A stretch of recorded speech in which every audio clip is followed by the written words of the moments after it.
Good morning, ladies and gentlemen. Friday, December 1st. Welcome to December 2023. You've tuned into the NFT Morning Show. We run the show Monday through Friday, 9 a.m. Eastern Time, each and every week. Available on Apple Podcasts, Spotify Podcasts, X Spaces, YouTube, and more. Got a lot to dig into today. We're going to get right into the mix. Today, we're going to discuss Pudgy Penguins reaching a new all-time high, but nobody's really surprised about that. Come on now, guys. We're going to discuss whether or not this run is going to continue or if people should expect a pullback. We're going to talk about OK Bears and their huge collaboration with a major clothing retailer. And we, I think, are going to be joined by Ram Alawalia, the CEO of Lumida Wealth Management, to discuss all things macro and 2024 opportunities. Very, very exciting stuff. Want to actually make a little bit of a surprise announcement, ladies and gentlemen. So as many of you know, we collaborated with Courtyard on a drop on their platform this week. The BoDoggos and Courtyard Pokemon card drop went live yesterday, and initially reveal was supposed to be on Monday in the afternoon, but we have twisted Courtyard's arm. We were, just twisting their arm, and we got them to move the reveal to 10 a.m. Eastern time today so we can reveal our cards live on the show. So we're going to rip our packs at the end of the show live, and we'll give away an additional pack to someone who rips their pack open alongside us and tweets out what they pull. So it's going to be really exciting. 10 a.m. Eastern time, doing a little live Courtyard pack rip reveal. Going to be a lot of fun. Never done that on the show before. Should be exciting. But before we go any further, gentlemen, how you guys doing? We're living well, man. Life is good. How are you doing? You look very dapper today. Professional even. I mean, we got Ram coming on the show. And so, I had to I figure, got to dress it up a little bit if Ram's going to come on. So he dressed up like a 16-year-old intern. What do you mean a 16-year-old intern? Was what he decided to do because that's how they think people show up to work. This tie is imported from Spain. Okay, well, I had imported ties when I was 16, so I'm just speaking. Trust fund, baby. I had some Macy's shit, to be honest, or like my dad's tie. Oh, dude, I had wicked Macy's. I mean, when I look back, it's it's pretty funny. Blade said I'm not wearing pants. I'm wearing sweatpants. Let's be real. I didn't put the pants of the suit on. Like, come on now. I'm just going to sit here. So there's no point in putting the pants on. I'm not going to make a big show of it the way Kevin O'Leary does. It's kind of weird. But yeah, so anyway, Clemente, how you doing, big boy? You got your Dunkin' Donuts bagel fix out? Not today. That bagel was actually terrible. I will say the coffee was fine. Everyone says the coffee at Dunkin' Donuts coffee is terrible. It gets the job done. You don't drink coffee for the taste. You drink because it gets you fired up, right? I drink. Wow. Go to Italy. Soda for the taste. Yeah, coffee, go to Italy. Let the Italians know you don't drink coffee for the taste. Let me know what they think about that. Well, look, we're just gonna get right into the thick of it because we got a jam-packed show today. Signal, happy Friday. Let's get that weather report cooking. Happy Friday, looking dapper on the stream here, loving this shirt and suit and tie combo. Friday, December the 1st, people, it is market volume. We're coming in close to 30 million. We're at 27.8.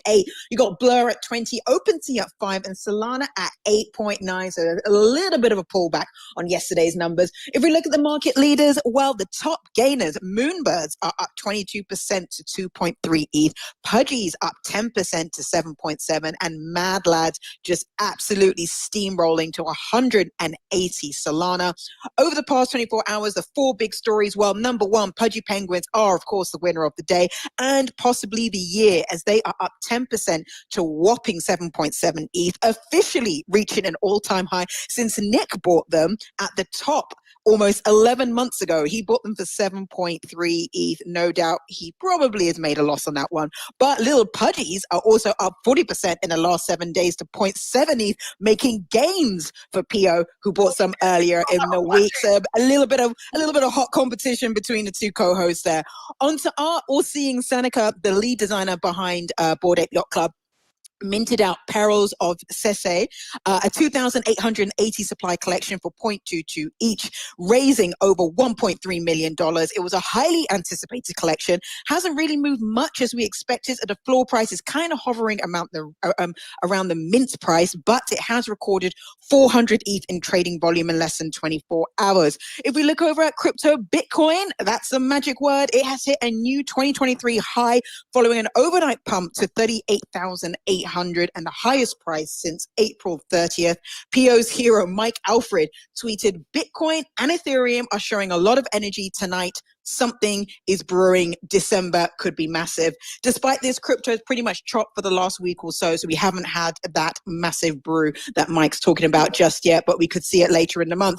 And then lastly, Flamingo DAO, they got out their broom last night. They swept 448 ETH worth of various art collection, deployed nearly $1 million in less than 24 hours. They bought collections from almost every major artist. We're talking Beeple, Xcopy, Claire Silver, and lots more. And they still have almost 300 ETH left in the wallet as more sweeping is expected to come. That is all for the weather report, folks. It is back to you in the studio. Fantastic weather report as usual. Signal Capital is being deployed. Congratulations to Nick for, I guess, selling a little Pudgy. You're rich. No, I thought I still had that Pudgy because Clemente showed the wrong account. Instead, I sold it. So I sold it. You sold it a while ago. 11,500, which is, I mean, until a couple of days ago, still looked like a good move. But here we are. Now I'm down technically 5K on that deal. I wouldn't worry about it, Nicky boy. Look, other updates from the Nifty Daily Digest. That's posted to X every day. It's also available for an email subscription at thenifty.com. The YouTube commenters right now are unrelenting, commenting on me wearing a suit. Hey, look, Ram Alawalia is coming on the show. I had to show up in a suit. I didn't want to do the normal baseball cap and sweatshirt look for an actual investment firm manager. So anyway, okay, Bears saw a 30% pump to 37 Solana before pulling back after announcing a clothing line in partnership with Zara, big name, available in over 1,000 stores. Pretty wild. The team also shared that the holders of the licensed OK Bear will make 50% of the profit generated from this drop. I know NFT people love to hear that. Shout out to OK Bears for a huge partnership with a big name brand globally. Very, very cool stuff. We like the Bears. Moonbirds saw a 20% gain to 2.3 ETH following a huge sweep using Blend. Interesting to see some action out of the Moonbirds camp. Pudgy Penguins and Nouns DAO collectible, their collab collectible, is going to be officially dropping on December 8th, so 7 days from today. Very cool stuff from the Pudgy Penguins and Nouns DAO. It's a good-looking little toy right there. Raposa Coffee, Clemente ain't going to drink that. He just drinks Dunkin' Donut coffee. Raposa Coffee announced an Art Basel collaboration with Degens, and their cups collection saw a 2x run to 1.7 Solana. Easy. You bought these after their IRL activation at Breakpoint, didn't you? I did. They were 0.6. Yeah, very nice.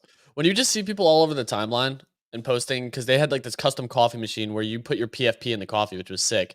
It was just like a great marketing move all over social media. This Degens move is great. I've known the founder for the better part of 2 years now. I'm a huge fan of him. He's just been heads down working on stuff and trying stuff and innovating. They, after Breakpoint, went to the roastery, which is located in Europe. They're on Amazon, so you can order the coffees. Like they're just doing everything right from like an actual business perspective, which is great. I probably had 30 of their canned coffees because they're just good. Like they make good coffee, man. I'm a fan. I'm a big fan. And they have a business. Like that's the crazy part. Everyone's like, NFTs can't be businesses. They're JPEGs. They have a business. Like they make revenue. They make coffee. It's great. Well, there we go. That's what I'm talking about. Shout out to Raposa. Love seeing the success. Just wanted to shout out a couple. I mean, look, some of these comments are pretty funny. Diesel93 asked why I look like a D3 sports anchor. That definitely, I got a kick out of that. I think there's one more that I thought was really funny. Bernie said, Pio, don't let him speak to you like that. You look handsome. Love Nona, implying that he is my grandmother.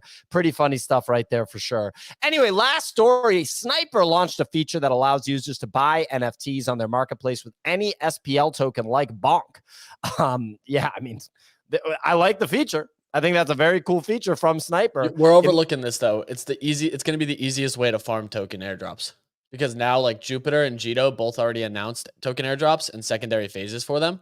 So now you can trade pictures and farm token airdrops all with one click. Like that is the best part about it, is like if you want to go on there and buy it in USDC, it'll swap it to Sol automatic with literally one click. So you can farm airdrops while trading pictures. So you can flip the pictures and farm an airdrop effortlessly. Like I'm such a big fan of this, and they shipped it so quickly. Well, there we go. So look, we're actually going to do and shout out to Sniper. They're our partners and we're big fans of them. We're going to do a recap of November right now. Winner of the month in November. So we, at the beginning of November, if everybody remembers, we actually all declared what NFT collection we thought would have the best November from a percentage gain perspective. So me, Bunny, Signal, Easy, and Clemente all did it. I believe this was Nick's vacation week, so he didn't get a chance to participate. I'm sure he'll retroactively have a pick now, and it'll be the winner out of all of them. But it's actually funny. I forgot we did this until I'm reading it right now. The winner is Easy. Very nice, Easy. Good job. You picked Block Games Dice, and you made that pick right at the same time you picked that thing that we both bought that literally went to zero randomly within 4 days. That was not the best. I've been talking about that. I just do not understand how something could just go to zero so fast, but it reminded me of what NFTs can be like. So I'm glad that I was able to participate in that. But Block Games Dice, a 2x on the month to 0.57 ETH. I wish we had the tape handy to see what Easy said, because I wouldn't have been surprised if Easy said like send these to 2x or something. He literally called it. He literally called 0.6. They were at 0.28 and they had just pumped 80%. He's like, no, they're gonna do a 2x from here, and they did.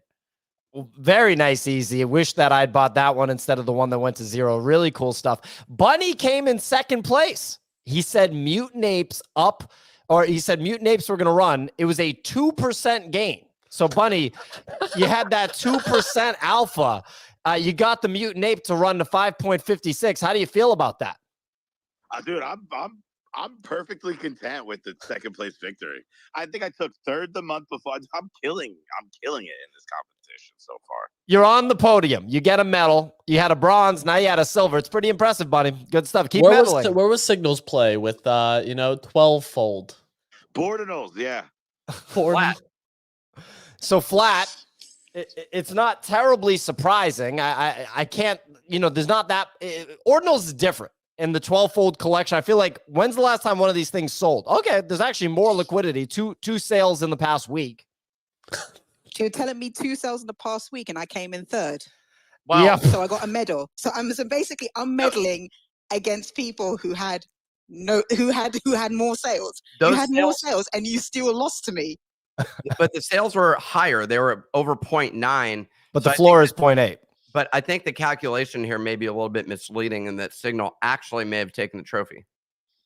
Well, it's not a 2x. No, definitely not. It just wasn't a 2x. The guy had 100% gain. Signal didn't even like the skewed math. She couldn't even defend it. So it was undefendable. It was just wrong. So anyway, next one, Clemente, tough month, Clemente. Sugartown ore is down 16% to 0.21. Tough month, buddy. How you feeling right now? Terrible. I had so much conviction on those. Afterwards, I bought like 3 of them, and I ended up I bought them and I spent $50 on gas, and then I was like, oh, and then I staked them, paid an extra $40 in gas to be able to play the game. It was just a geometry dash game, and I was like, oh, this is not what I was expecting. And then I sold it, or it was like a Flappy Bird or something. And then I unstaked them, put them into bids. So I ended up spending $200 in gas. So terrible decision by me, but they're still holding. They're just not holding as much as I expected. I will not trade 1 million times on the ETH side of the NFT space this cycle. I just can't do it. I can't get chewed up on gas fees like that. Anyway, last one, I chose Supducks, and they're down 66%, but that's not a big deal. So anyway, the next story, I don't even remember why. Because the previous month I chose Gutter Cat Gang because of the acquisition. You're on a buyout binge. Yeah, it was a buyout binge. Yep. So Supducks not doing the best. down 66%. Not the best competition for me. Last place after I believe I was in first or second place for the previous month. Might have been first. I don't remember, Clemente. You have to tell me. But anyway, next topic, Pudgy Penguins rip to new all-time highs. Pudgy Penguins are up 11% in the past 24 hours to 7.7 ETH. That is an all-time Ethereum high, with Ethereum cooking a little bit. Their previous high was 7.3 ETH in January 2023, with ETH at $1,500. ETH is now north of $2,000. Little Pudgies outperforming big Pudgies, as we kind of see sometimes in the NFT space, where the secondary cheaper collection has greater percentage gains. Those got up to 0.7 ETH. Nick, you have been very on point with your price predictions recently. You called Mad Lads, Cleanosaurs, and some others. If you had to pick an upside for Pudgy Penguins going into 2024, what do you think the potential upside for Pudgy Penguins is, call it in the next year? At least 55,000. Really? Yeah. So I think, look, this is going to be competitive with Bored Ape Yacht Club. Yep. To Bunny's disdain and frustration. This is, look, Azuki was a blue chip at one point in time, and still kind of is. Not really. And now they're mid cap is what I would call them. They're a respected brand, I would say, by the NFT Degens, who buy them despite, like, I don't even want to get into the Degen mentality, but it's one which is just abrasive and insulting. And if you were in like high school with them, you probably would have gotten in a fist fight with them, no matter what. Like, that would have been the outcome, because they were just so disrespectful to you. Despite you sitting there working away, working in carpentry class, you put together a nice shelf, and that person comes over and says, "Yo, that shelf looks like shit, bro." And you're like, "Oh, excuse me?" And they're like, "Yeah, I'm gonna go outside and smoke weed and do nothing." And that's what happened in carpentry class, Pio. So. But the thing I was going to say here, Azuki, it's now mid cap, so that's where they sit. Okay, I'll take that's okay. And I think Pudgy has flipped them, and will continue to be pulled directionally towards a Bored Ape Yacht Club sort of situation. I don't know that they'll flip Bored Ape Yacht Club. They're two completely different offerings. I don't like. But that said, I wouldn't be surprised to see this at a minimum at $25,000, if not. But like, I could see this going up to 50,000 in a bull run. So I now own a big Pudgy. Okay. I'm an owner of a big Pudgy. I have two little Pudgies. What did you buy the big Pudgy at? 7.2. The previous night at 12:30 a.m. after our dinner with Matt Medved, I was staring at it at 6.2. You just throwing out who we have dinners with? Oh.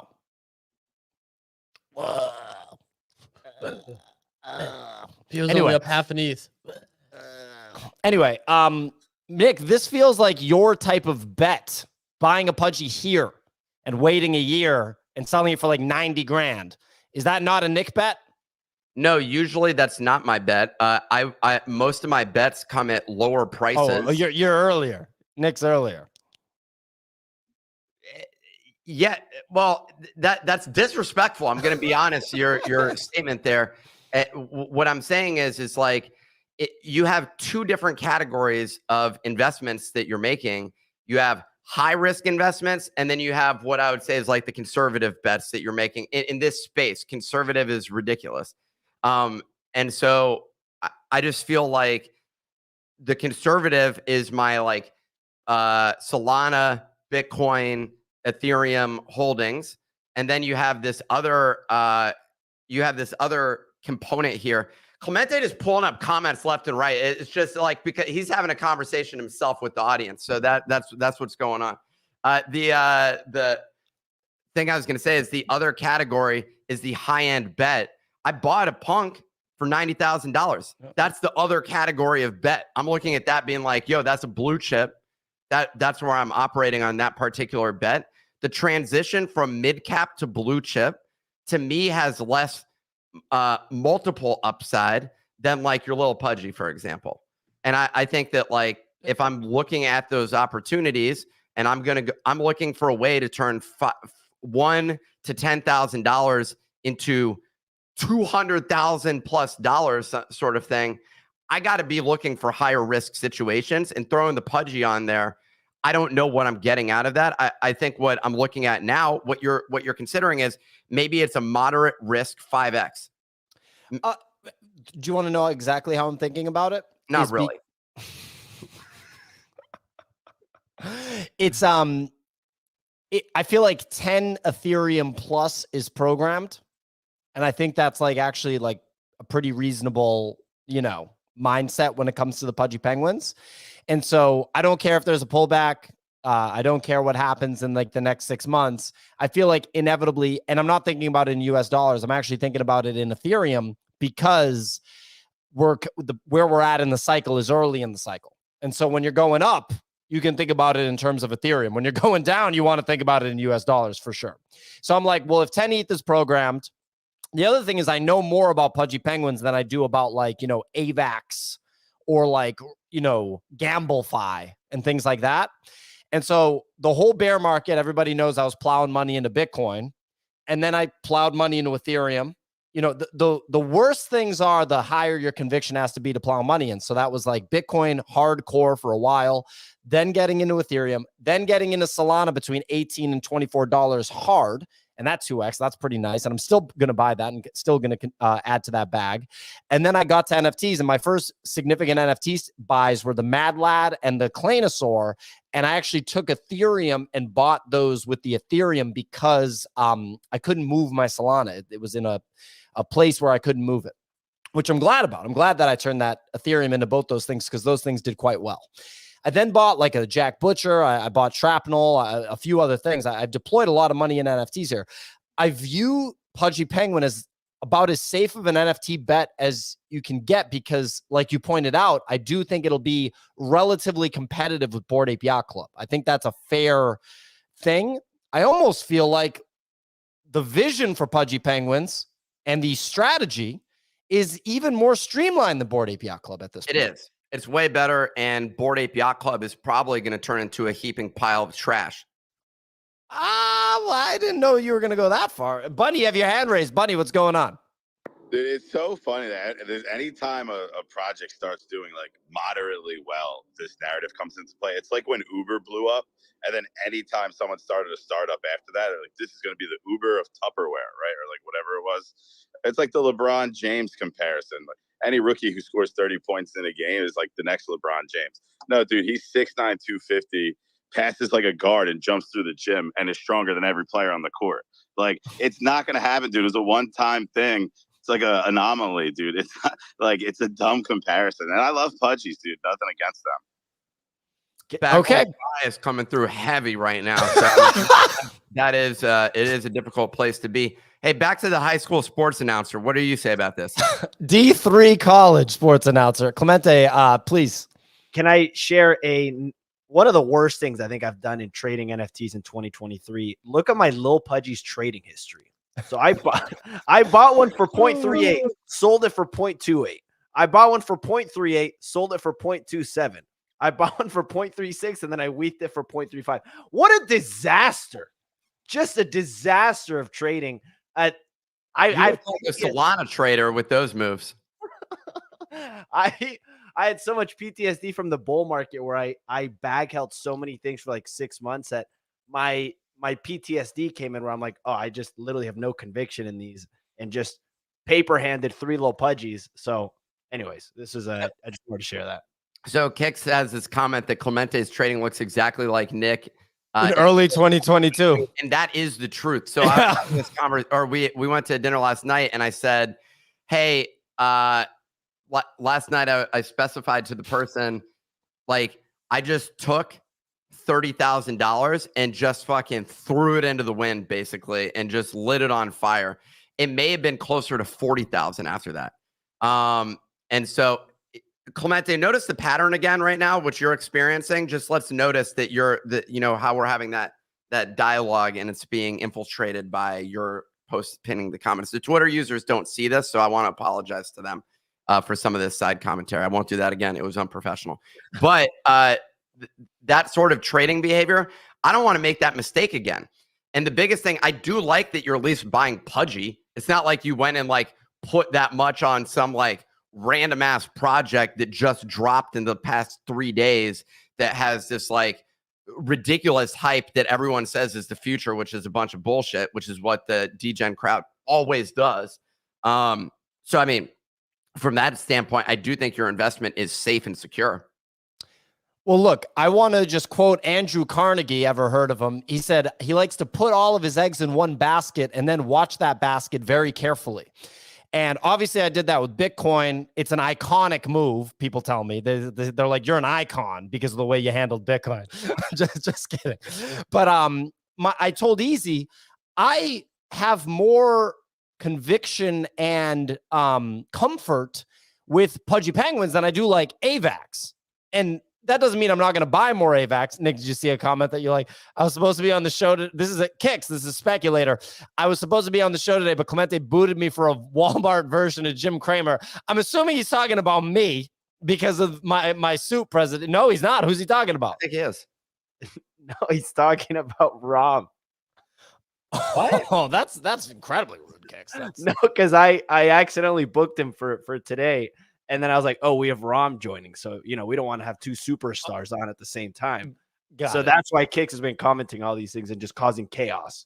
Okay, so Kicks is offended he was replaced with someone that manages like over $100 million of assets. Got it. Okay, cool. Okay, perfect. Well, anyway, look, I have like if Pudgy corrects by like 50%, my stomach isn't going to turn. Whereas if I buy like a random GambleFi asset, my stomach is going to turn. So I'm like, all right, cool.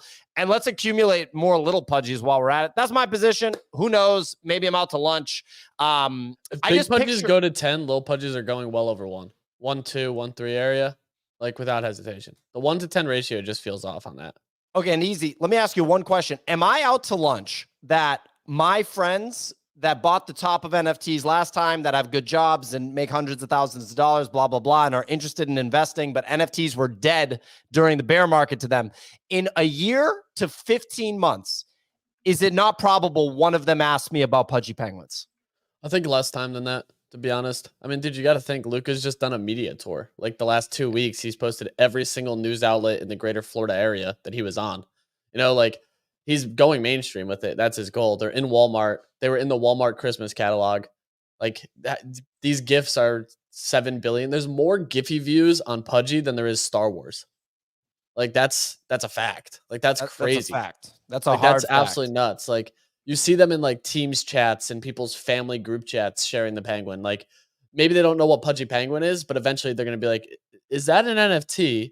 The Instagram has 1 million followers. Like it's gaining adoption at a much quicker scale than anything else, which is why when Nick said 10 feels realistic. Like there will be resistance at 10, but I think bigs go to 10, littles go to 1, 2, 1, 3 without hesitation, which from a 0.5 entry, that's almost a clean 3x, 2.7x.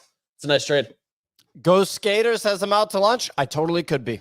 Totally could be. Ghost Skater saying 10 Ethereum not on the table for Pudgy Penguins. We're going to have to see how it plays out. That's why the game is what it is, ladies and gentlemen. We're going to have to see how it goes. Anyway, next story. OK Bears announces a collaboration with Zara. So yesterday, OK Bears announced the clothing line in collaboration with the Zara, chain of retail stores that would be available in over 1,000 countries. Very interesting stuff. One quick comment on this, and then we're going to have our very special guest on. But Easy, any commentary on OK Bears being in Zara?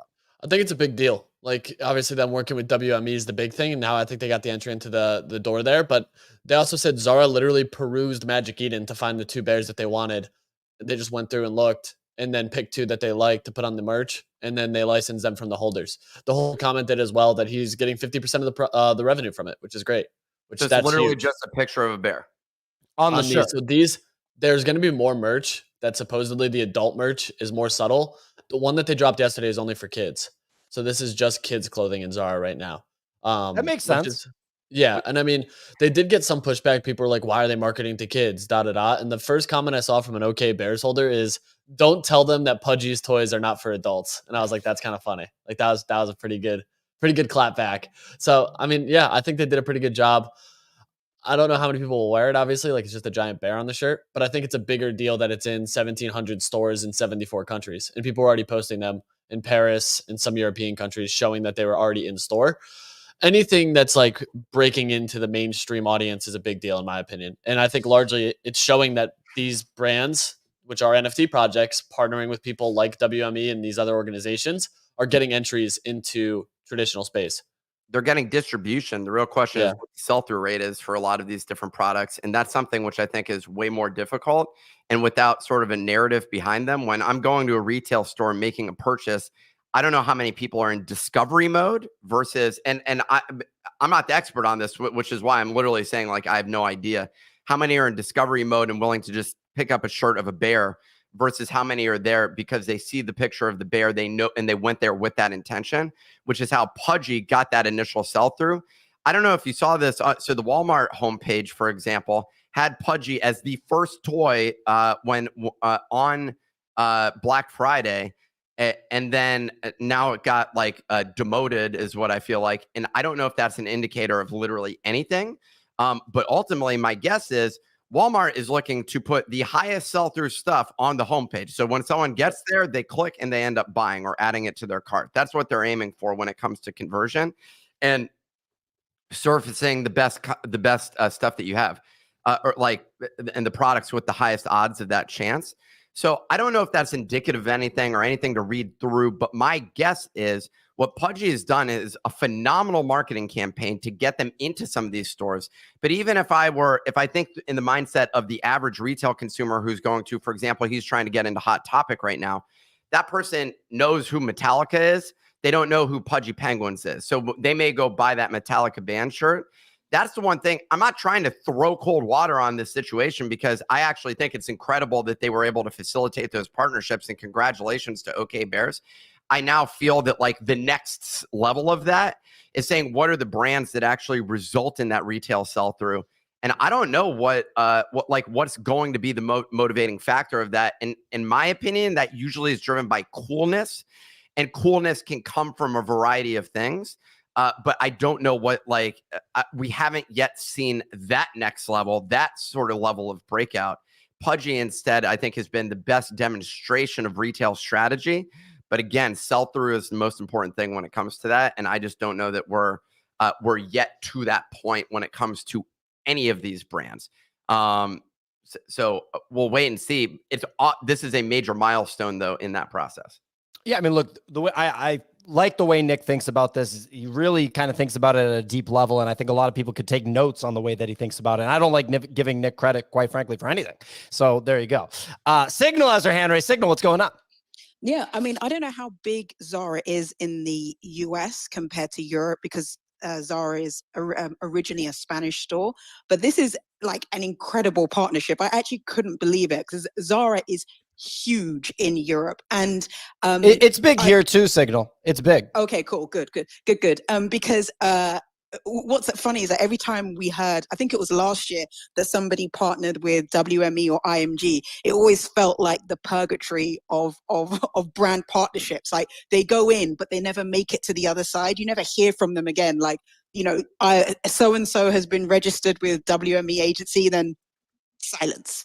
Never hear anything again. And this is the first time that at least I've seen that a collection has gone in, and then out of it, like a partnership as big as Zara has come in.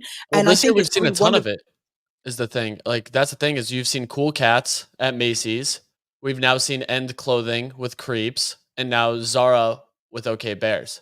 Well, we'll continue this conversation, gang, because I think it's going to be an ongoing thing. More people that have these WME relationships are going to be executing deals like this. We can dive into this deeper next week. We have a very special guest. So we have the CEO of Lumida Wealth Management. We have the ex-founder and CEO of Peer IQ, who had an exit in 2021. He's an ex-Wall Street investor. He joined us on the Bitcoin show a few months back, and we're very, very excited to have him. Nick, something to add to the intro here? Well, we had dinner in New York a few weeks back, and I had no idea who Ram was before we actually met up, if I'm being completely transparent. And I'm like, wow, this guy is really smart when we were having this conversation.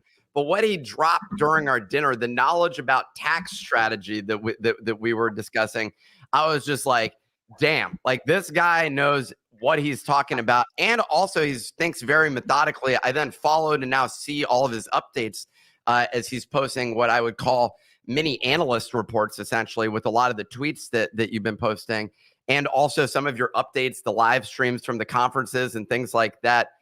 I love the way that you're thinking about things, and it's great to have your perspective. So I'm excited to have you on the show. Very kind of you. I love this conversation. The last dinner was fantastic. By the way, I feel like I had an espresso shot, Pio, with that introduction. Like, I wish my wife was here to hear that. I have to play that back for her later this afternoon. Well, I'm not trying to It's pump always you. a pleasure. Well, absolutely likewise. And, not trying to pump your tires, but out of everybody I follow on Twitter, you're definitely one of, if not the number one person where I'm like, why doesn't this guy have 100,000 followers? So I think that is like an inevitability in the future. You post some real analysis on Twitter. Thank you. You know what it is? It's really funny. I think the smart money on Twitter doesn't like to like or retweet. Yeah. I've noticed this phenomena. But then, the smaller accounts, they do. And, maybe that's something to do with it. But hey, I try to create good content, try to create perspective, try to show how we're processing the world and make sense of things. I think what helps is having a cross asset class perspective. All these markets are interconnected as one big global capital market. And so if you have a broader perspective, then you can identify what leads and what lags and what creates opportunities. Well, speaking of that, and speaking of smart money, so, halfway through this year, when we had you on the Bitcoin show at that time, there was speculation of the ETF. It didn't feel as definite as it does now. And at that time, people were like, the price predictions that you would hear from people is 40K by the halving next year, but in the most bullish scenario, 40K by the end of the year. And then look at this, we're flirting with 40K right at the beginning of December. How are you looking at the crypto markets in the grand scheme of things? And what's your perspective on macro right now, going into an election year? Got some brand new wars people are selling, all this different stuff going on. It's a great set of questions. Like, look, this 2023 was the year of non-consensus. You have SBF going to jail. You have Genesis shutting down at the tail end of last year. That means go long digital assets, right? You have a 10-year going to 5%. That means go long risk assets in equity markets. You had the Israel-Hamas war. The point here is that markets discount and price bad news efficiently. And a lot of people are off sides or wrong way positioned during this rally. And they're also performance chasing. So I think next year will be bullish. The 10-year is at around 4.3%. That's constructive for all risk assets. Crypto also. So I look at that. We've had an incredible rally in terms of the grayscale discounts. That's where I've position and focus, particularly around ETHE. What's remarkable about that, to your point, is that all of this was known. BlackRock said they're going to have an Ethereum ETF, and then they took a filing, and then this lifted. And so, you could have pre-positioned around that.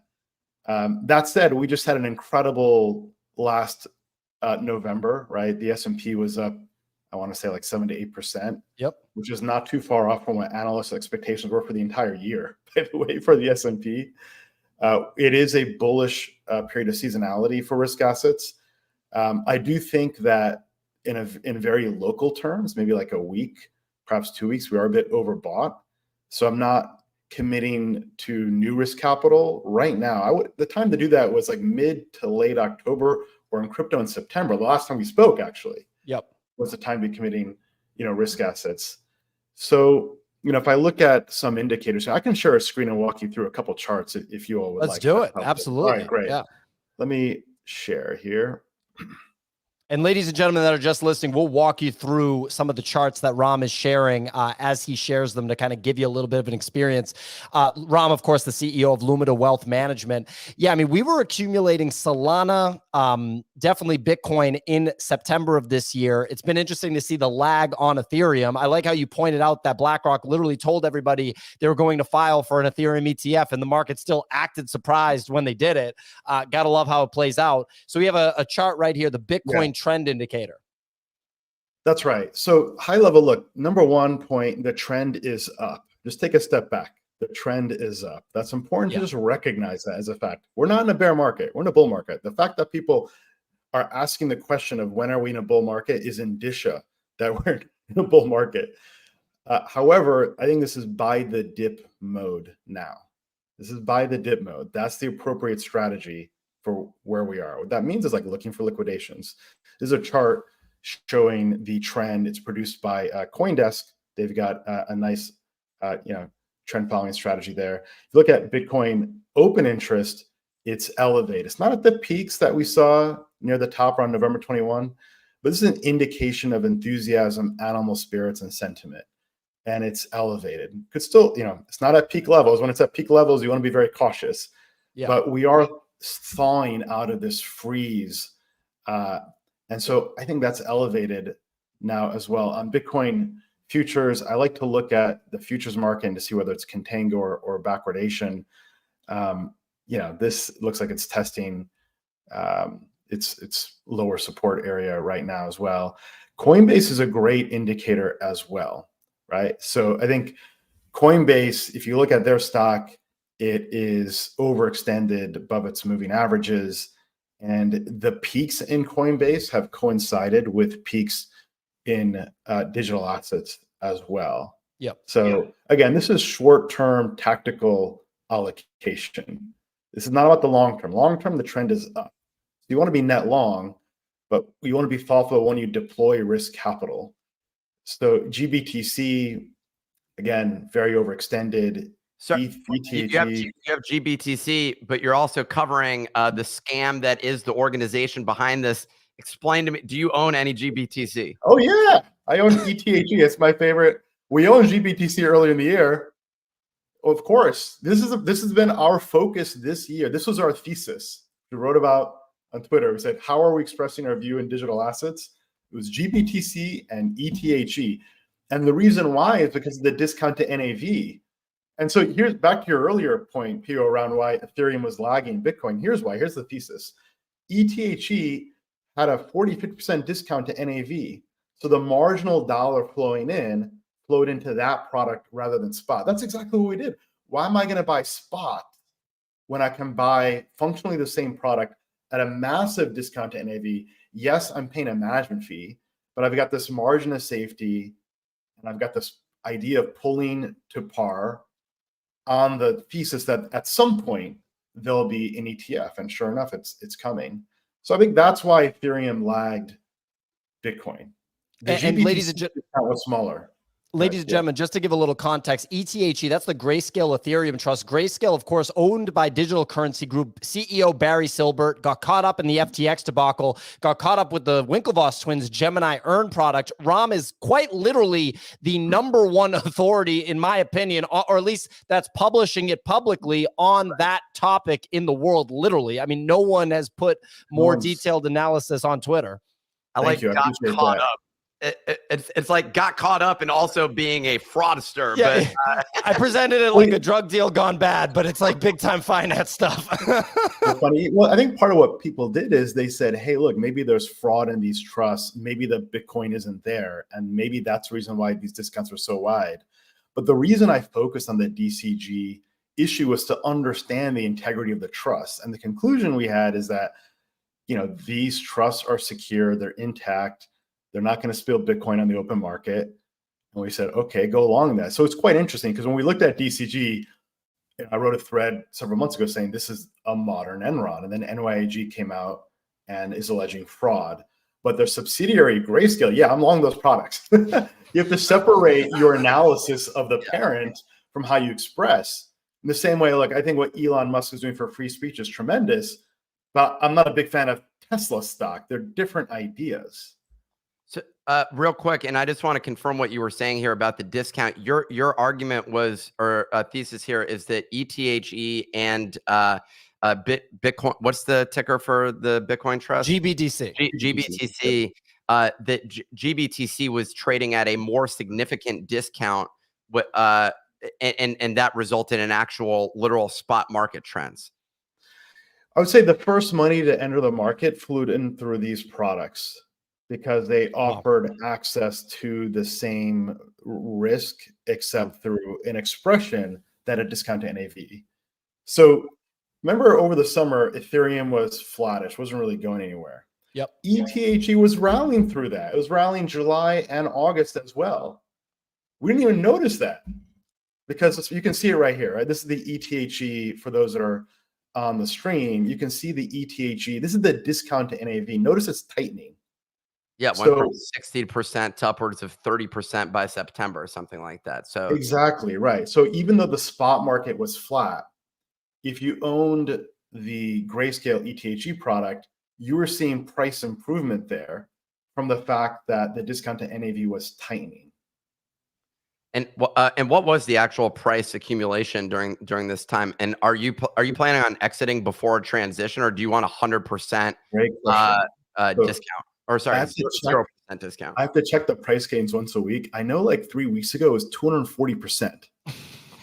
240%. Since it's bananas. It's like, normally we would rebalance, but we don't want to get short-term capital gain. So we're going to hold it to get to the 12-month period. And like it's a 16% discount to NAV. When the ETF converts, that discount should go away. So there's still an opportunity there, but it's certainly not as compelling as it was a few months ago. I still think it's a smarter way to have exposure to Ethereum. And I have a question here for you. It's kind of the opposite side of it. So when you see crypto rallying, and I'm more of a short-term trader, so I recognize short-term capital gains basically daily. That's just how the brain works here. Do you look at the DXY at all when it comes to like price action across the market? Because that's the one chart I look at constantly. It's a great point. Yeah, DXY is part of my three-pronged market compass. So I look at three things. One is the direction of the US dollar. In a risk-on market, I want to see that declining. Notice that in August, September, October, the US dollar was strengthening. So we went underweight risk the first week of August. Talked about that on Twitter. And then we were just twiddling thumbs for weeks. Okay, US dollar is still strengthening. We're going to put our hands down. The second prong to that was semiconductors, SMH. Why semiconductors? That's a proxy for the AI narrative. And the AI narrative has added animal spirits to the market. And the third is the 10-year. So when the 10-year is rising, that creates a higher discount rate on stocks. And these are all risk assets. They're all related. So when the 10-year started going from 4 points to 5 points, and this was while the dollar was strengthening, we said, all right, that's risk off. And then towards mid-October, you started to have a capitulation in the bond market. People were scared that it might go to 6-7%. And then the dollar started weakening, and semiconductors started to rally, like Broadcom and ASML. And that's when we said, okay, it's time to start accumulating risk assets again. But I agree, those are good aspects to look at. The other part I would look at is I'm starting to include Coinbase's stock price more into my analysis of the crypto market. And of course, Bitcoin open interest, which we showed earlier. Oh, sorry. I was going to say, it's the easiest way for retail to get exposure to crypto without actually having to look into it. It's like just buying Coinbase. And institutions also have the ability to buy right now, whereas they can't with the ETF. So I think Coinbase is a really interesting one, is a significant one, especially for those that are speculating on future price action of crypto. And if we think that, if there's a bull market that's coming, a lot of this appears to be front running it. The thing that I wonder with some of this is like, are we just seeing more violent swings because it becomes this like anticipatory, like all of us are piling in, and like it becomes this like premature bull rally, but it sort of just creates itself as a result of it. And like, or do you end up seeing it? Like, is there some scenario where we pull back again? Cause you said buy the dips, but like, the fear that I have when you look at like the weekly on Bitcoin or something like that through the last rally, there basically wasn't a dip. Like from bottom to top, it was just straight up basically. And so a dip is like $800 on the Bitcoin price. Right. Yeah, I think if you look at Bitcoin, there are a couple months that made substantial moves. Like one was January, then there was the kind of the early summer. And then now it's been on a tear as well. So I think part of it is you have to be pre-positioned so that these assets get lifted up, and you don't want to be in a position to chase. That's my approach. That's my style. I'd rather be providing liquidity when the trend is up as opposed to being forced to chase. So no, you're right. I think, it's risk on. This most bullish seasonal period of the year. The 10-year went from 5% to 4.3%. in about 4 weeks. That's a violent swing in the bond market. So if you look across the world, central banks on aggregate are easing, not tightening. And it looks like we had the last rate hike. So there's a lot of bullish considerations out there, and there's a lot of liquidity in the market. There's so much money in the market. We saw this the week before U.S. risk assets rallied. China came close to retesting and then zipped up.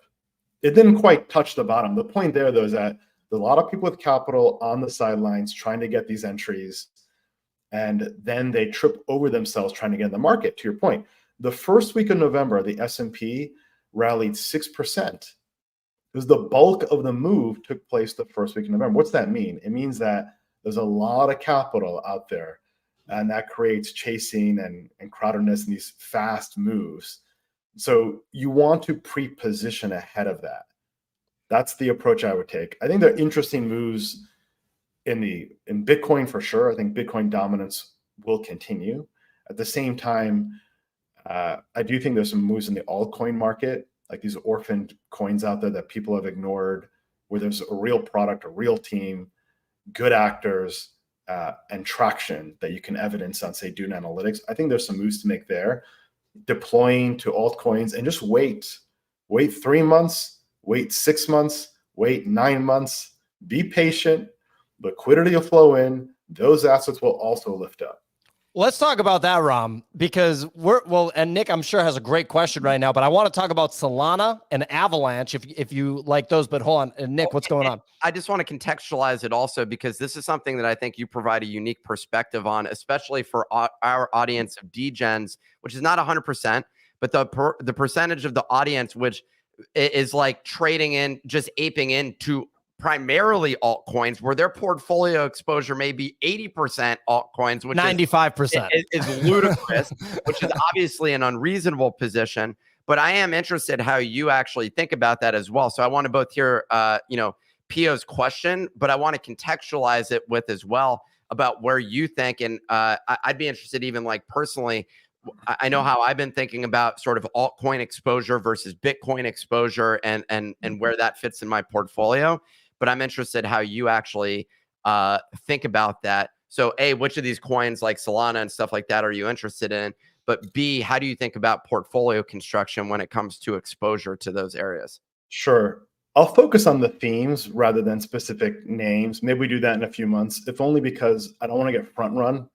I can't tell you. He's a professional, ladies and gentlemen. He's a professional. By the way, real investors don't shill because they want to accumulate assets at low prices. Yeah. Think about that. Yeah. I very rarely am saying like backing up the truck on this thing. I'll lay a thesis, a reasoning. I might make a comment. I should probably learn a thing or two about that. I share like my reasoning so people see my thought process. But I rarely, then months will go by, then I'll bring it up again. It's not, so just consider that when you're processing things online. But I'll talk about a few high-level themes. And the reason why I had an interview with Kyle Samani from Multicoin a few months ago, and I asked him about Render. It's an AI token. And then 3 months, up 300%. So, pretty good. One of and it's on Solana. It's on Solana. So one of the themes I like is, decentralized compute, decentralized storage, decentralized AI. There's at least 8 to 10 different coins in there. You got to figure out where to focus within that bucket. I like that because there's real traction and it ties to a good narrative. There's real value. Some of those protocols are actually generating revenue. They got facilities, they got teams, they got infrastructure, they got servers. It's not just a product roadmap on a website. So that's one. There's this DePIN narrative, decentralized physical infrastructure, of which Helium token, I'm sure your audience is probably aware of, is one example. There are variations of that coming online. One's trying to decentralize Uber. I'm not betting on the decentralized Uber, although I'm sure it'll pump anyway. That's just the nature of what I expect 2024 to look like, right? I think there will be a familiarity bias too. A lot of people washed out in 2022. They said, all right, I'm out. This whole thing is a circus. They probably sold at the lows, and they're probably texting you like they're texting me and saying, what do you think about this? What should I buy? right? Already? Like, what? I'm seeing that here and there. I'm seeing like more forward-thinking people say that, not mainstream. Mainstream probably thinks Bitcoin is down in the gutter somewhere. That's probably what mainstream thinks, right? So, but I'm seeing early adopters starting to ask that. It's like, why don't we have this conversation a year ago, 6 months, even 6 months ago, even 3 months ago? You could have substantial gains and opportunities. So, but I think there's going to be a familiarity effect. When people get back in the market, they're going to look at kind of their old flames, right? That you look up your X online, right? That's what's going to happen here. They're going to say, oh, I know this token. Let me start there and get positioned and then reassess, beyond that. I think some of that'll happen. Well, I mean, that's why I buy some Dogecoin. I got like $6,000 of Dogecoin because I just know that they're going to come back for it at some point, and that's one that I know I'll part with personally. It's very easy for me to do that. Ram, I guess how hard is it for you through Lumida to get exposure to like an altcoin? Like, is there red tape you have to walk around with that? Well, and also the portfolio construction thing is still on the table here. I was trying to dodge that last one. Good call out, Nick there. But so it's challenging. As an SEC registered investment advisor, we have to comply with the custody rule. And the custody rule is a good purpose. The idea is that you don't want your RIA or broker to custody your assets in case they blow up. And it's also protection against fraud risk. So all of our assets on equities and fixed income are custodied at Schwab. Yeah. We want it that way. We like it that way. Yeah. So crypto's a bit different. Now, there's questions around whether certain exchanges are qualified custodians, whether legally we can work with them or not. Uncertainty, right? But there's a new technology that we intend to work with. We're waiting for their SOC to complete. It's like a risk security infosec compliance test called L1. I'm an angel investor in them, so is Van Eck. But they allow the end client to maintain their private keys in custody. So when we recommend a transaction, then say, Nick, on your phone, you'd get a prompt and you'd approve the trade. And it's in your wallet. It's in your control. You custody it. Now, we're not responsible for your security of that. It creates different kinds of questions and all that. But that is a technology that we're going to adopt, which will allow us to get exposure to any asset, virtually any asset. We can do liquidity provision on Uniswap, which is a very attractive opportunity as well, right? What product is this? It's L1, Ram said. So, Ram, if I'm understanding correctly, that's institution grade compliant access to the degen crypto space. Obviously, that's a informal So you can way. buy the people's Bitcoin, is what you're telling me. Yes, you can buy any altcoin you want. L1 Advisors, Van Eck and I are investors in the business. Founder's very capable, and I'm just Googling right now real quick. Yeah, L1 Advisors. L1 Advisors, yeah. It feels very similar to kind of the narrative, which I think is actually going to be the case for this entire, for this next cycle that we're entering, although it's starting a little bit after the beginning of the cycle. But what's the backpack and Backpack? Is that the exchange that we're called- talking? It's X. Yeah, I think they're calling it the X exchange. So the Mad Lads team, they're building, and they were in the Wall Street Journal the other day. I'm totally blanking on what the name of this exchange is, but custodial exchanges is Non-custodial, or you custody your own assets with this exchange. Non-custodial exchanges. I Yes. I keep getting that backwards, but the bottom line is it's in my wallet is the main thing. So yeah, having that functionality, that's huge. So okay, it's huge. It's huge. Think about the competitive advantage that you have from being able to access that market. When I see a token listed on Coinbase, I'm not that interested anymore. Right, you're late.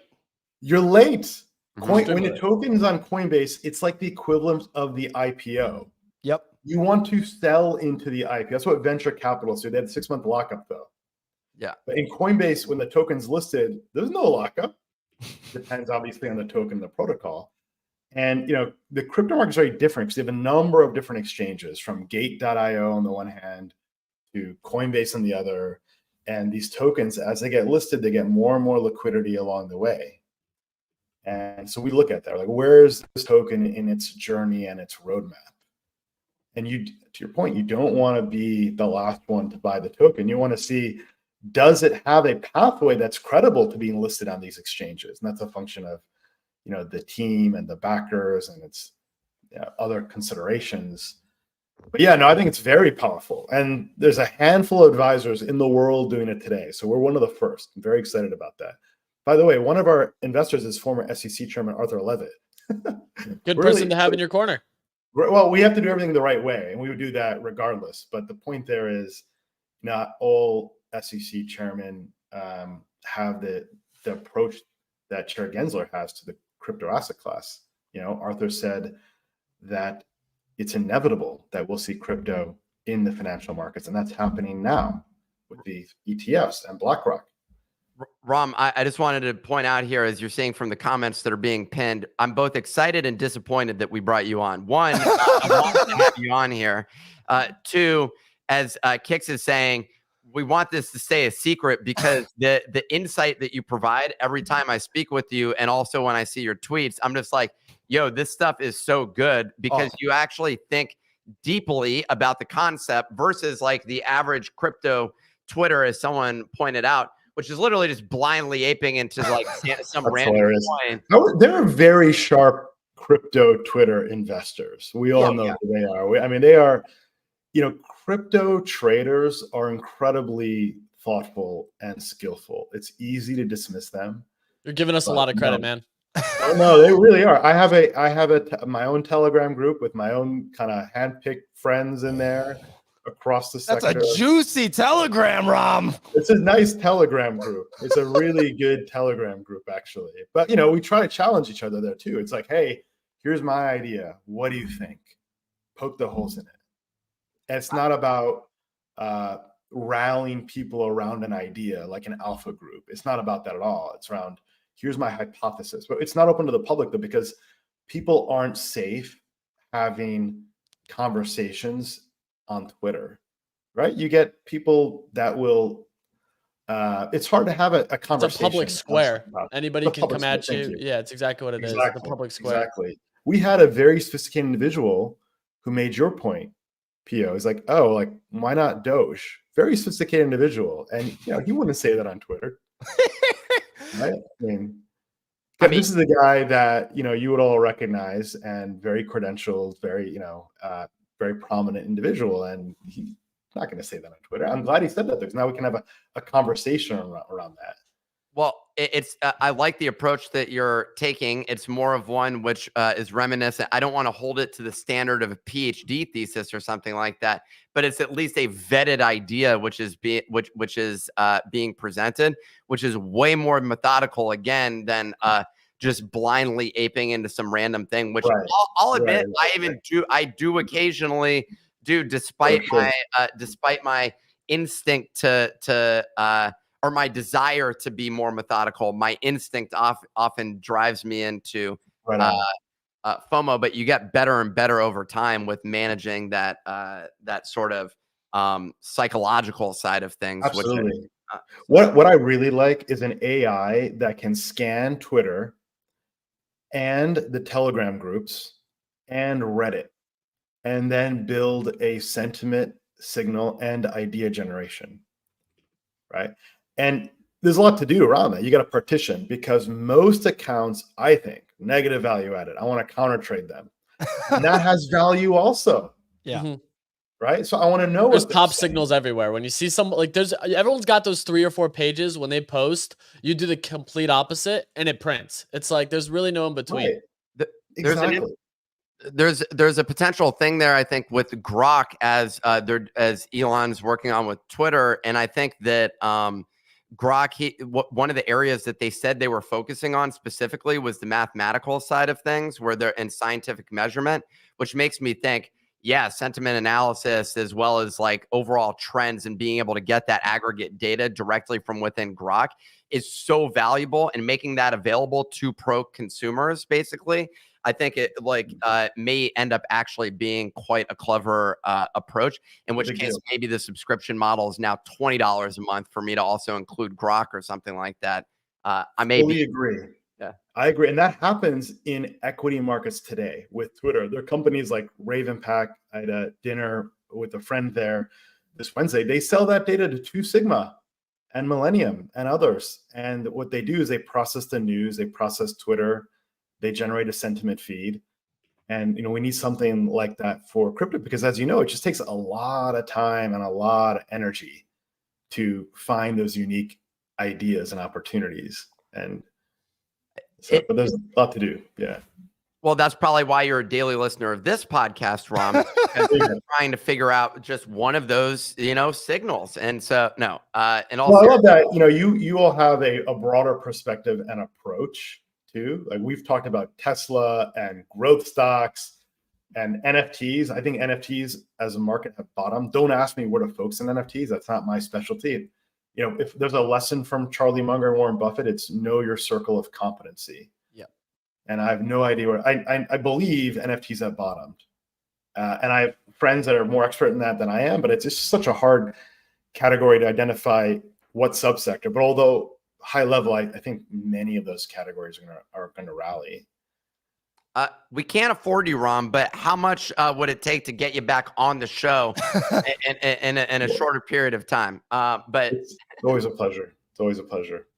Was there one another question? I have another question for Rom. If we can keep you for another couple minutes, is Rom, Go for it, this L1 product that you just brought up that you're an investor in, I think you've said Van Eck is an investor in too. Yes. I am fascinated by that because I didn't even know that was an option before. Like, say, last bull run, late 2020, institutional investors could buy GBTC.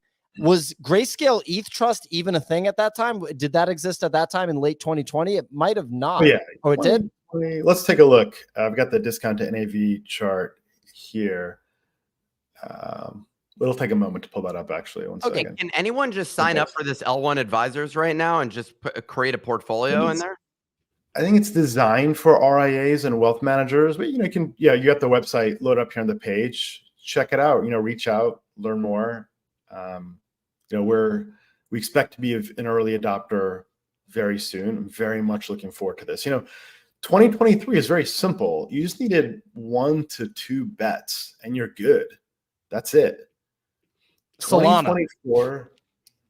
I think. Look, just being long. Solana, Bitcoin, Ethereum, ideally with a better expression, would have been fine, right? Like, don't beat yourself up for not getting the perfect expression, right? But 2024 is going to require more diversity, is my hypothesis, and more tactics too. There's going to be still more volatility ahead, so I think it's going to be an interesting year to navigate. H1 2024, is that a buy the dip half? I'm not good at making big crystal ball forecasts. What I like to do is see what the market delivers. I kind of use a poker analogy. What hand am I being dealt today? Try to assess how people are positioned. How big is the pot? What's the probability that I can do well? So when I look at the ATHE discount at 30, 40, 45% discount to NAV, and my headline view is that the bottom's in because people were shaken out November 16th of last year with Grayscale, DCG Genesis news, FTX, then I'm like, all right, the odds are in my favor. It's like when you're playing blackjack, those high cards in the deck.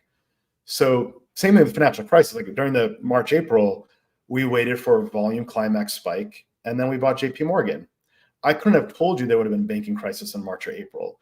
But when the market creates an event for you, it's easier to wait and assess. Here's an example. This Monday, Zscaler, cybersecurity company, announced earnings. Now, we like the cybersecurity theme because cybersecurity hacks are going up from China, intellectual property theft, et cetera, ransomware, and AI as well. So they posted good numbers, but the stock tanked 8%. We bought it in the after hours. 4:30, 5:30 p.m. on Monday, and it closed the next day, and it back to all-time highs. And that happened for Google. It happened for Palo Alto Networks. Same phenomena. Google announced earnings, 4 p.m. Aftermarket drops 8%. Palo Alto Networks. So when the market gives you these names on sale, you take advantage of that. Now, You must have done the work in advance to get after that, though. What I'm not doing is saying, oh, okay, it's a cheap thing. If something happened, it fell out of bed. No, because that could be a value trap. We have here names we like, and we track them each day. And if they go on sale because of an event like earnings, we want to take advantage of that because we want that Black Friday, Cyber Monday discount as opposed to paying retail prices, which is where markets are getting closer to today. Still want to be net long, I think, still bullish Q4, but the time to be buying was a month ago.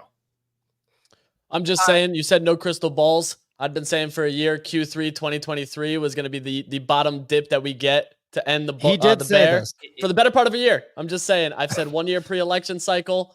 Everything just kind of lined up. ETF I like news. your cycle analysis too. The election cycle, we look at that as well.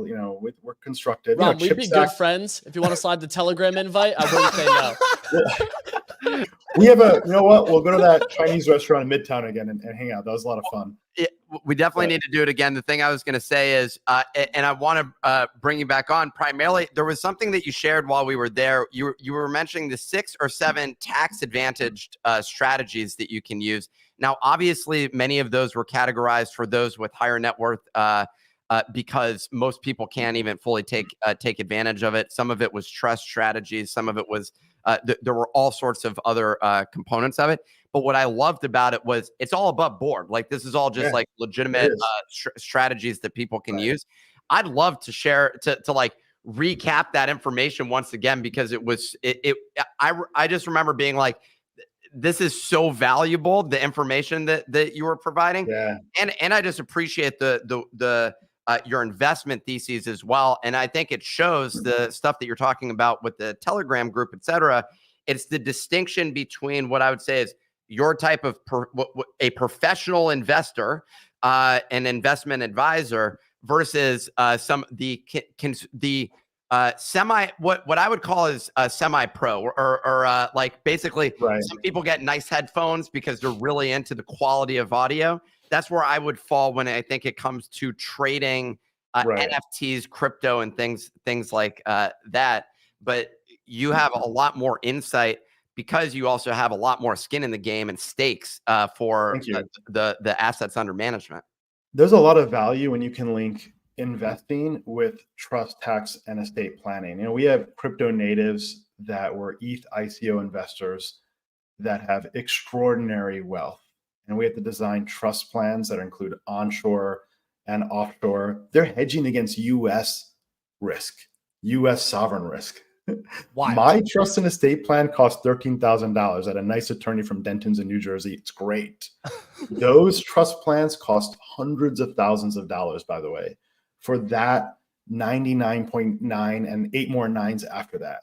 Yeah. That's what they're selling for. But on tax, it's a great point. Look, there's a reason why people own a lot of real estate. There's a reason why people have life insurance, even if they don't have kids, because there are tax advantages. I'm happy to talk about that at some point. And I don't talk about that enough because I'm always focused on markets and investing. That's the primary thing. But if tax is very important, long-term capital gains matter, or deferrals, or Peter Thiel created a lot of wealth out of his Roth IRA, making investments out of his Roth IRA. So all this growth is his account. And so a lot of clever things in there. I'll give you one quick example. So if you buy real estate, and real estate's a great portfolio diversifier for anyone that owns crypto, because real estate throws off cash flow. So you can sustain your lifestyle and you've got the cash flow to invest whenever there's a bear market. It helps you with your psychology. It's very important. Psychology is so crucial to investing. If you believe that your entire net worth is going to rise and fall by 50 points in a month, you're not going to be able to make good decisions. You're not going to have the presence of mind, that integrity of decision making. So if you have real estate, you get to depreciate the entire value of your purchase. Now, if you or I buy a home, we can't do that. But if we buy an investment, could be a home I rent out to other, I get to depreciate that. Now, it gets better. I can go to a bank, I can get a loan, finance that, and I can pull out my equity. So one of the things we're doing is we're buying distressed commercial real estate through a private equity company and they're buying assets for 45 cents in the dollar. They'll go back to 75 and 80 and 90 cents in the dollar the next few years. They're going to go to a bank and get a loan for a 50% loan to value and refinance, pull out all their equity. But when they take that cash distribution, it's not taxed. It's not taxed. Incredible. And when you get the coupon on the real estate, that will not be taxed either, because the depreciation throws off passive losses to offset the passive income. That's why so much wealth has been created in real estate. But the time to buy real estate is once every decade when rates are high, like they are now.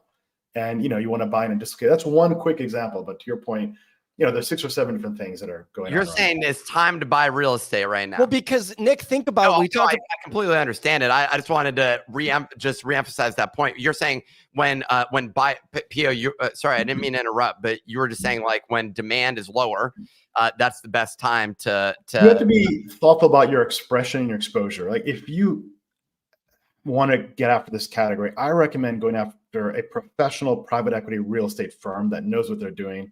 They have to have on-the-ground resources and talents, general contractors, access to labor, access to the permitting system. Here's a quick example for you. So there's the IKEA island. That's for sale by a large bank. That bank is called UBS. UBS just bought CS. They've got their own issues. They bought that for $90 million. They invested $40 million in improvements. That's called CapEx. They improved it. And now they get a change in course. They tried to build multifamily. Those are called like apartment buildings. They got denied. I don't know why they got denied. Probably didn't want job losses. Who knows what. So now they're selling this thing. And the firm that we're invested in, it's bidding on this. They're bidding 45 cents on the dollar, number one. Before they even close the transaction, they're calling Costco. They're saying, Costco, we got a parking lot here. Why don't you take that parking lot and develop it? They're not doing any CapEx improvements. So they're already lining up the value creation on the other side. There's no need for permitting. So, and they're filling out any vacancies in the mall as well. So like those are a good example. That's not something that the four of us could do. You need specialized expertise. I was going to say, Rob, this sounds like an opportunity for us to get together and invest. Between the Telegram group and pitching Rom to get in on a private equity real estate deal, I don't think we're going to, that's not what we brought him here today. I know we went into a new area, but we love investing, and it's when you can bring it all together, to your point, Nick, around portfolio construction, then the magic happens, because when one asset's zagging, the other asset is going to go zig. Right. So real quick, like think about this, Ram, and I know you're gonna have to go in a moment, but think about it like this. Let's say I'm an individual. I don't have access to a private equity real estate deal. I'm a renter, right? But I have cash. I've done well in crypto. I've got some cash, right? I could buy a property, and this is, in my understanding, is this is all legal. Obviously, I'm not a lawyer. I'm not a real estate person, but I could buy a property, and I could say that's my primary residence. I've never owned a property before. I'm renting, so that's my primary residence. Whether or not I live in that, 6 to 9 months later, I can decide to start a real estate LLC because I want to rent out that property that I am the owner of. You just said it's my primary residence, whether or not I live in it. Maybe you should have skipped that part of your statement and continue forward. Okay. Anyway, so check it out. I want to rent it out now. I find a renter, whether or not it even covers the full overhead of the mortgage, the property tax, the this, that, and the other thing. I have this LLC business now, and that's a very between the real estate that I own through the LLC and the LLC itself. That's a very powerful situation to be in. You talked about writing down the depreciation on the real estate. You talk about having cash flow. You talk about a future refi, potentially a cash out refi. That gives a normal person that's not a super duper expert a lot of power, right? Oh yeah, absolutely. It's a great opportunity. I'll give you one other tax tip, which is more crypto relevant. It's called tax optimization. And its cousin's called direct indexing. It's going to disrupt all these ETFs out there, right? So ETF, you're paying a fee to have exposure to something. But what direct indexing tax optimization does is, let's say you're long the S&P. What direct indexing will do is, let's say a stock drops like NVIDIA. It'll sell that security, book the loss, so you get a realized tax loss, and then go buy like Broadcom, which is correlated, or ASML, which is correlated. So you still net long the S&P, but now you're realizing all these tax losses so that you can offset any taxable gains. Anyway, does that make any sense? I'm sorry. Our co-founder, who's not on the show today, is in the chat. He was mad about you coming on the show because Clemente accidentally booked him too, and then told him you can't come because Ram's here. In our private Slack, he texted us and he said, "I wish my mom would marry Ram so that he was my stepdad." And now he's in the chat roasting me. I'm sorry. I hate to get silly here, but anyway. I got a lovely wife and 3 kids here in New Jersey. So, but well, congratulations on a growing family. And dude, we really want we definitely need to take you up on the Chinese restaurant again, and B, we'd love to have you back to discuss some of this, the tax strategy and other things. You're a wealth of knowledge as a wealth manager, and I think that you like the insight that you provide. It's rare to come across people who are able that also you geek out on it. Like you actually, it's so clear that you enjoy this, which is different than you go to like a Morgan Stanley investment advisor guy who's literally just a salesperson. That's all that they are. And they're given like a presentation. You're actually like really deep in the weeds, and you're so deep that you're thinking about the risk assets of crypto and some of these other things, which I think is absolutely brilliant. And I think also just shows how you're thinking about like, across the spectrum of investment opportunities. And I appreciate the insight that you're very kind of you. No, thank you so much. Like legacy wealth management is broken and it's full of conflicts. They make back-end fees, hidden fees. They push their own products and they don't perform. They don't actually create wealth. They're a drag on wealth. And what they give you is, if you're at JP Morgan, you get the US Open ticket once a year, but you're paying for that in performance. And, our peer group are hedge funds and private equity funds. I interviewed my friend Skylar, who runs a non-agency RMBS hedge fund. Most wealth advisors don't even know what I just said, right? I don't know what you just said. We're playing the game at a different, it's just, it's curating the people around you and being focused on it. And this is what I love to do. I've been doing it a long time. I don't watch Netflix. I focus on what I enjoy doing. That's what these books are about. And I think markets and investing are incredible teachers. We can learn from them. And, you've got to look out into the future and develop a thesis. And I enjoy that part of it as well. And you've got to be humble as well. That's why I believe in diversification. But I want to make money when I diversify. I don't want to own the S&P 500. I want to own semiconductors, energy, nuclear renaissance themes, right? So for instance, Rob, you're an incredible guest. Forgive me for my uncontrollable laughter there at the end. Very unprofessional of me, but not at all. Okay.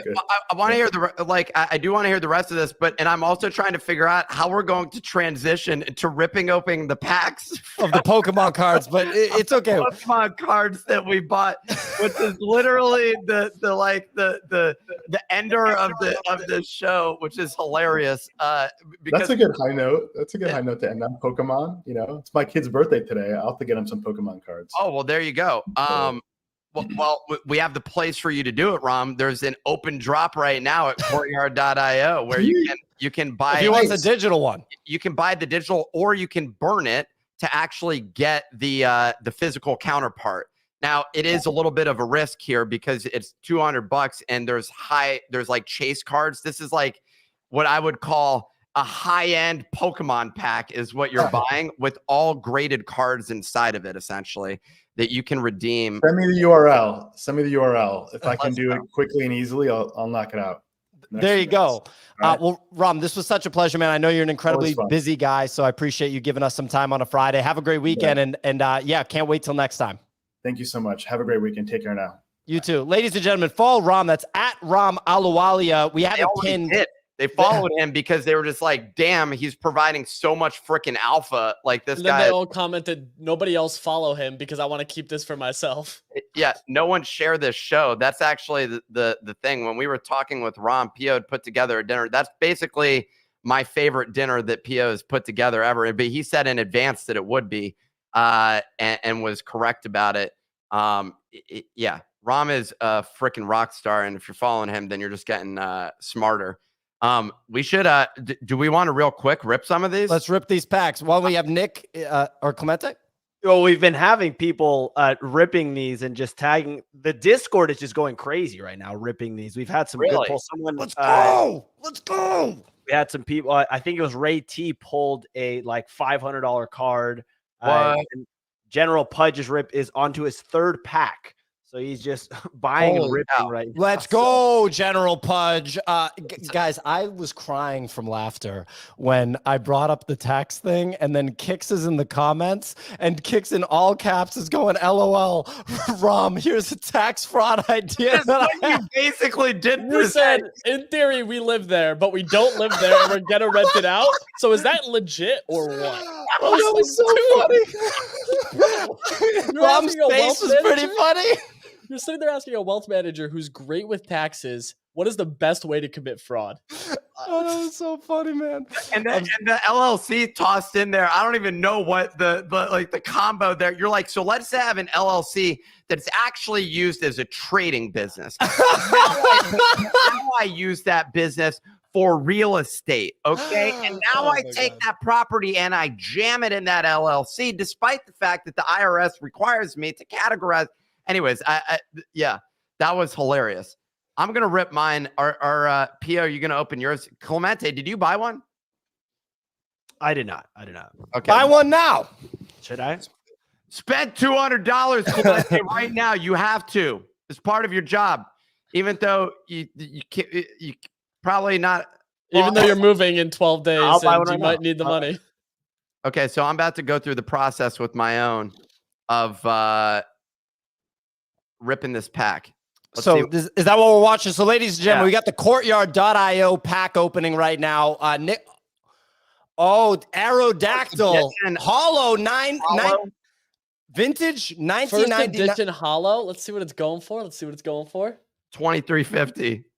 Wait, no, tough graded grade, 9, 126. Grade 9, 126. Okay, not bad. Not bad. I lost a little money there. All right, here we I go. made 8 back in. All right, I'm buying a pack right now. We're buying a pack. We're buying a pack. All right, good shit. So I got to share my screen for this, yeah? Yes. And, can I say something real quick? If you are ripping yours, whatever you reveal, if you tweet it and tag at BoDoggos, we're going to be giving away an extra pack to someone that does it. People are I'm going to pull these up after we all rip, because people are actually pulling some super hot fire. We had the biggest win so far has been a $600 card. So super Nice. exciting. Very nice. I'm manifesting a Charizard. Let's go. I got the Charizard coming out. Let me just get a separate window open. All right, here we go. Easy. As he's in the process of doing that, quick question for you in terms of your vibe on the Pokemon market right now. Is this a hold because we think that prices Hold in this. aggregate Hold every collectible right now. The watch market is currently still trending down. That's the lead indicator for collectibles. Expensive collectibles, when they start trending up, cheaper collectibles then tail. That's what I'm doing right now. You want to hold collectibles right now. In box, in slabs, like don't sell them. Okay. Let's watch Pio. All right, here we go. I almost like don't want to do it because I'm like so excited about it. I want to like save it, but no, here we go. So how do I open it? Open pack. The button right there. Here we go. Rip and record. We're recording it, Courtyard. Don't worry about that. It's being recorded. It's being live streamed. Let's go. Someone said it's less than that, Nick. Shut your mouth. Okay? If a site tells me how much it's worth, then that's how much it's worth. And I Googled it perfectly. Someone pulled the Charizard. I got it. We're going to see.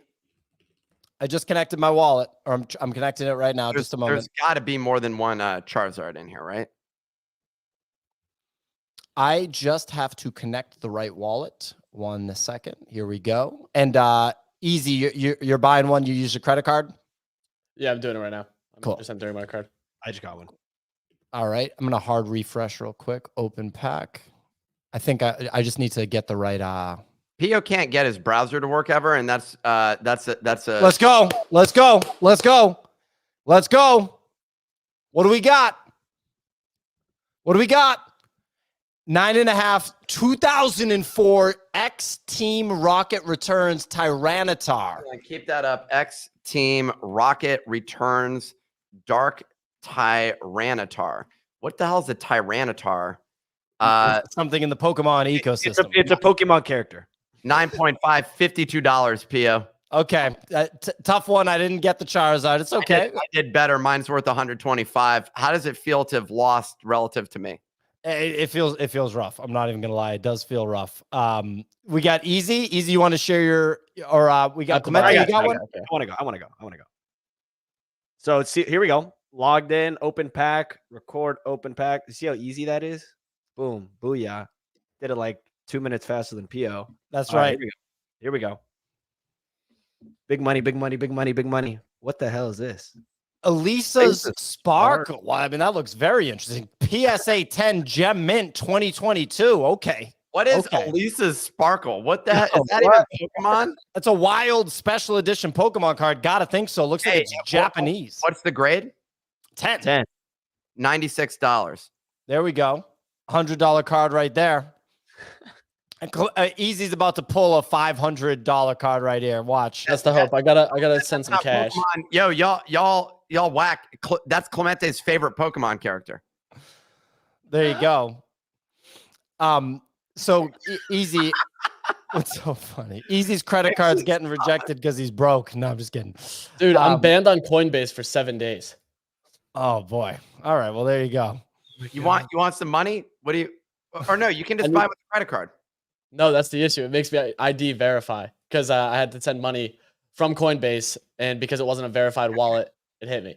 So I'm moving some Solana to Polygon USDC right now. It should take a quick moment. We just had DDS rip this guy. What are we looking at here? It's a 1997 Rocket Gang Dark Flareon. It's a CGC 10. Rocket Gang Dark Flareon. Damn. What we're getting with I'm not even gonna say that price. so that one's an L. Well, here I'll do it once more. Rip another. It's someone pointed out the odds of pulling a banger are just going up as we don't pull the good ones. You know what I mean? I don't have my credit card right here. Give me 1 second. All right, Nick will be back in a second. Ladies and gentlemen, if you're just tuning in, we are ripping Pokemon card packs from the Courtyard BoDoggos collab Pokemon card drop at courtyard.io. Very, very fun stuff. We've twisted Courtyard's arm to let us reveal early so we could do it on the show today. And so that's happening right now. What's this one? This is a Rugier, or I just call him Rug. But this is Rugi. Huge BoDoggos whale, badass. He actually pulled a very high value Pikachu card that was like $4,000 or something before on Courtyard. So he's had Courtyard success before. Oh, Chinchu hollow. So the key there is it's not worth a lot. OX Dosa just ripped 3. They got a Mew, a Dark Charmeleon, which is damn, this looks good. That's a good one. And an Aerodactyl, just like UPO. Nice. Mine was different than that one, but yeah. So Nick's ready to cook. One more pack. This is Easy's pack on behalf of Nick here. No, I'm buying one. Oh, we got Easy doing it. Okay. I'm buying it. Is Steve P being serious? He said he got a 1999 Charizard Hollow. If Steve's being serious, that's a huge W for Steve. P, tweet at us. Let us know what you got. Say no, that's not good. Just send it to my wallet, dude. Real quick, Nick. What is this? General Pudge just ripped this. Dude, this looks sick.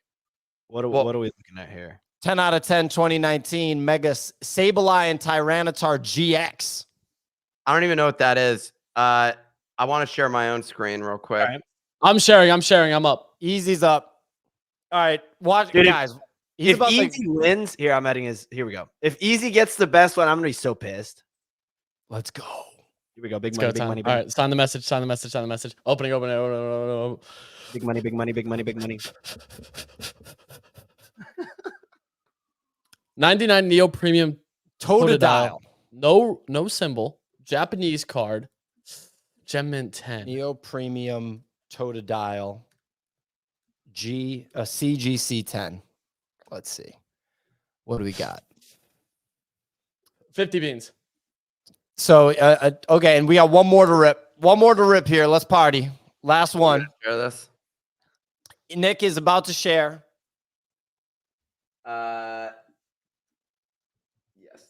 Correct screen.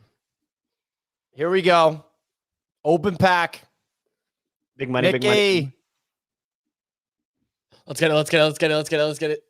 Let's This go. is- All this means is that the rare cards are just so much higher in here. Just a much higher chance. Straight up. Phantoms Oh. Gold Oh, Luck Hollow. Let's go. A beautiful card. A beautiful card. 2006. Oh, here we go. You got it right here. Ouch. PSA 10 is 74. Yeah. All right, Nick, rip another. Rip another. No.